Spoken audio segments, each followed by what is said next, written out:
জয় জগন্নাথ, জয় জগন্নাথ, জয় জগন্নাথ। তো আমি চলে আসলাম আমাদের কুমিল্লা জেলা ঐতিহ্যবাহী থানা লাকসাম শ্রী শ্রী জগন্নাথ বাড়িতে। তো আমাদের এই মন্দির আসলে অনেক শত শত বছর পুরানো এই মন্দির, ঠিক আছে। অবশ্যই আপনারা আইসা ঘুরে যাবেন এবং আমার কিভাবে আসতে হবে, কিভাবে আপনারা আসবেন, ওইরকম আমার একটা ভিডিও আছে, আপনারা দেখলে অবশ্যই আপনারা বুঝতে পারবেন। এটা হলো আমাদের লাকসাম পাইলট স্কুল। এখানে স্কুল এবং কলেজ সব কিছু এখানে আছে। বিশাল এক মাঠ দেখেন। এই মাঠের মধ্যে যে রথ টানে, মাঠের মধ্যে টানে।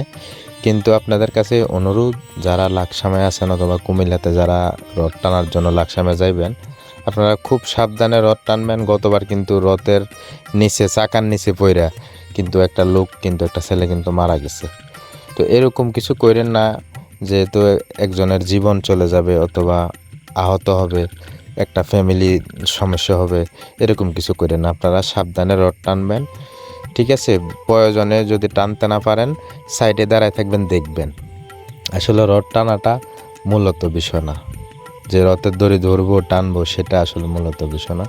বিষয় হলো ভগবানের প্রতি ভক্তি থাকতে হবে, ভগবানের প্রতি শ্রদ্ধা থাকতে হবে। ভক্তি ভালোবাসায় ভগবান পাওয়া যায়, এটা হলো মূলত বিশেষ করে। তা আপনারা অবশ্যই আপনারা নিজের প্রতি খেয়াল রেখে আপনারা রথ টানবেন এবং ভগবানের নাম নিয়ে রথ টানবেন। আর যাদের শরীর খারাপ থাকবে বা থাকবে, তারা টানার দরকার নাই, সাইডে দাঁড়ায় থাকবেন, দেখবেন, দর্শন করবেন ভগবানকে। মানে তাড়াহুড়া উড়াধুরা করে কোনো কাজ করার দরকার নাই, কারণ হলো জীবনের মূল্য কিন্তু সবচেয়ে বেশি। তো ঠিক আছে, অনেক কথা বলছি, ভিডিওটা অবশ্যই শেয়ার করে অন্যকে দেখার সুযোগ করে দিবেন। ধন্যবাদ, ভালো থাকেন, সুস্থ থাকেন।